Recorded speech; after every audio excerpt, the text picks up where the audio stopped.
നമ്മുടെ ദൈവം നമ്മളെ വീണ്ടെടുക്കാൻ ഇന്ന് പകൽക്കാലം സ്തുതി പറ, സ്തോത്രം പറ എന്നൊന്നും പാസ്റ്റർമാർ പറയണ്ടെന്നേ.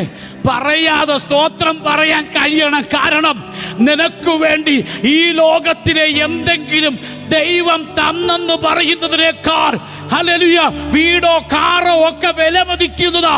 എന്നാൽ വിലമതിക്കാൻ പറ്റാത്ത യേശുവിന്റെ രക്തം നിനക്ക് വേണ്ടി കാൽവറിയിൽ ചിന്തിയെങ്കിൽ, പരിശുദ്ധമായ രക്തം കൊണ്ട് ചിന്തി നിന്റെ പേരവൻ മാറ്റി, പാപി എന്നുള്ള പേര് മാറ്റി മക്കൾ എന്നുള്ള പദവി തന്നെങ്കിൽ.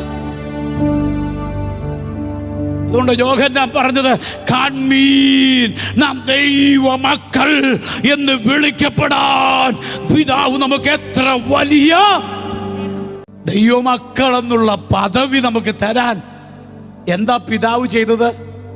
യേശുവിനെ കാൽവറി തകർത്തു. എങ്ങനെ മിണ്ടാതിരിക്കാൻ പറ്റും?